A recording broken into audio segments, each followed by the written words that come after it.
1월 19일 월요일. 헨리 포드의 원칙.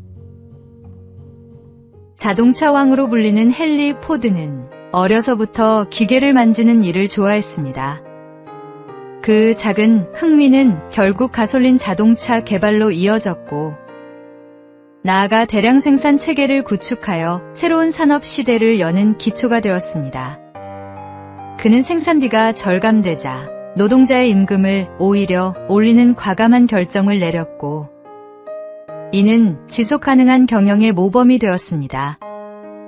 포드는 평생 붙들어야 할 원칙을 분명히 알고 있었습니다. 자신이 무엇을 하는지 확실히 이해하며 분명한 동기를 세웠고, 이는 그가 어려움을 뚫고 나아가는 끈기가 되었습니다. 또한 구체적이면서도 건실한 계획을 세우고 꾸준히 점검하며 목적을 향해 끝까지 걸어갈 수 있도록 의지력과 좋은 습관을 길러갔습니다. 더불어 그는 항상 다른 사람의 입장에서 생각하며 협력하는 태도를 잃지 않았습니다. 혼자 이루는 성취에는 한계가 있다는 사실을 잘 알고 있었기 때문입니다. 새해를 시작하는 우리는 어떨까요? 장애나 불행이 눈앞에 보인다는 이유로 쉽게 체념한다면 결코 목적지에 도달할 수 없습니다. 하나님은 끝까지 붙드는 사람에게 새로운 길을 여시고 작은 시작을 큰 열매로 바꾸시는 분입니다. 오늘의 말씀. 너의 행사를 여호와께 맡기라.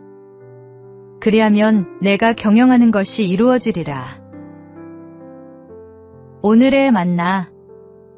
하나님께서 주신 소명을 분명히 알고 계획하며 끝까지 나아가십시오. 함께 협력할 때 더 큰 열매를 맺습니다.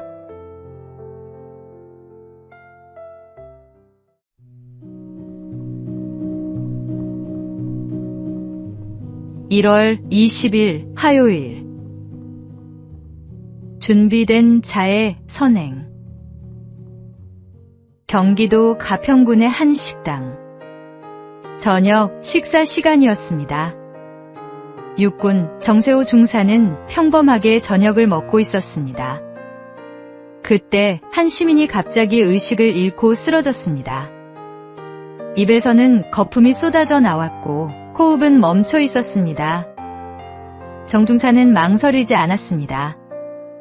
즉시 달려가 상황을 파악하고 주변에 119 신고를 요청했습니다.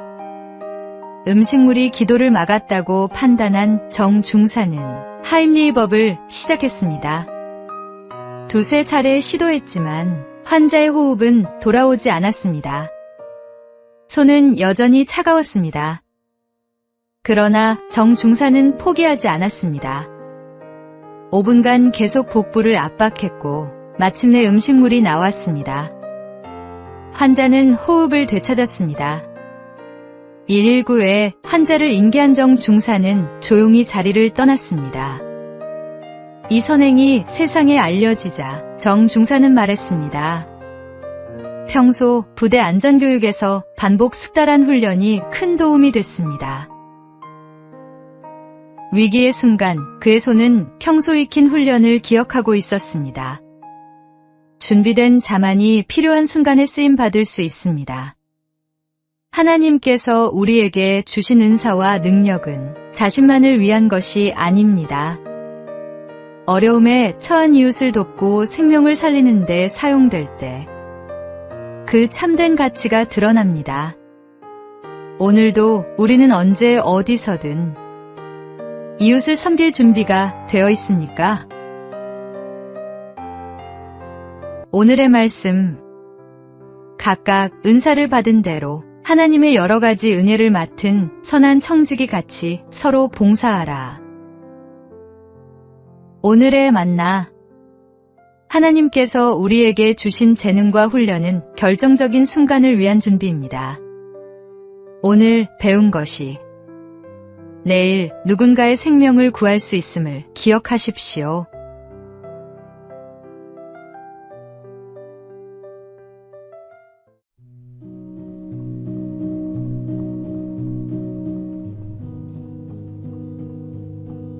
1월 21일 수요일.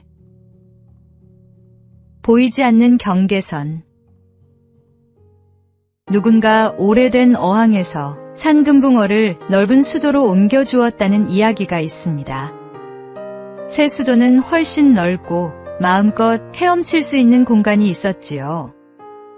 그런데 금붕어는 넓은 공간이 생겼음에도 불구하고 단 한 곳만 맴돌며 작은 원을 그리며 헤엄쳤다고 합니다. 어항에 있을 때 부딪히지 않으려고 익숙해진 그 작은 동선에서 벗어나지 못하는 것이었습니다. 더 이상 벽이 가로막고 있지 않는데도 스스로 만들어 놓은 보이지 않는 경계선을 넘지 못한 것입니다. 사람도 이와 크게 다르지 않습니다. 반복된 실패, 마음의 상처, 좌절의 기억 때문에 더 이상 시도해봐야 소용없다고 생각하는 순간이 찾아옵니다. 사실은 이미 넓어진 길이 있음에도 예전의 한계 안에서만 움직이며 스스로를 가두어 버리곤 합니다. 당신 마음속에도 그런 보이지 않는 선이 있습니까? 그러나 기억해야 합니다. 우리는 하나님께서 주신 가능성과 힘을 가진 존재입니다. 어항 속의 작은 원을 그리던 금붕어처럼 머물 필요가 없습니다. 이미 길은 넓게 열려 있습니다. 당신을 가두던 마음의 선을 지우십시오. 그 너머에는 하나님이 준비하신 더 넓은 삶이 기다리고 있습니다. 오늘의 말씀. 내게 능력 주시는 자 안에서 내가 모든 것을 할 수 있느니라. 오늘의 만나. 과거의 실패가 만든 보이지 않는 한계를 넘어서십시오. 하나님 안에서 우리는 무한한 가능성을 가진 존재입니다.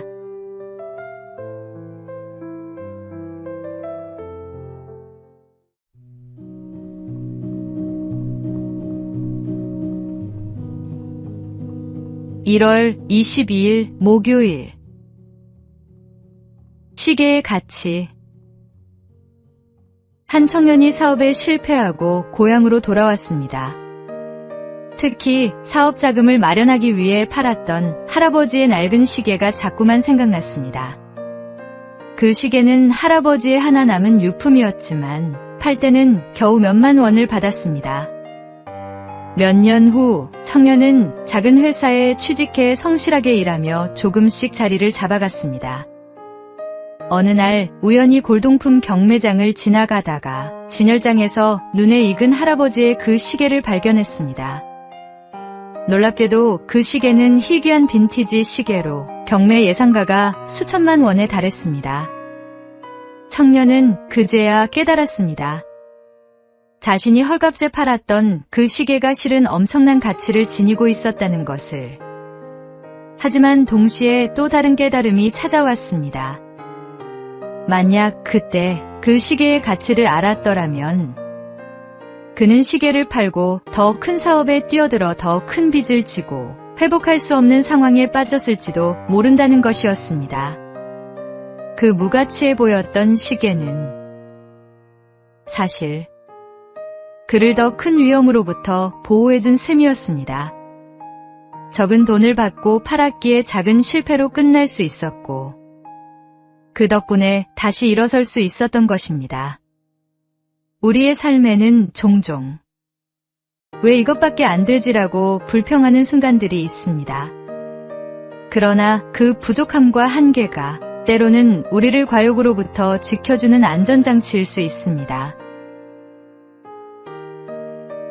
오늘의 말씀. 우리가 알거니와 하나님을 사랑하는 자, 곧 그의 뜻대로 부르심을 입은 자들에게는 모든 것이 합력하여 선을 이루느니라. 오늘의 만나.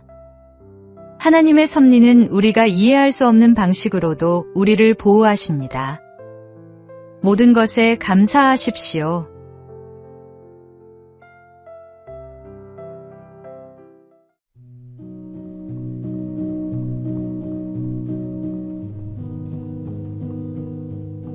(1월 23일) 금요일. 일광일의 거리. 세상에서 가장 빠른 것은 빛입니다. 빛은 1초에 30만 킬로미터를 달리며 이렇게 하루 동안 이동하는 거리를 일광일이라고 부릅니다. 무려 259억 2천만 킬로미터나 되는 거리입니다.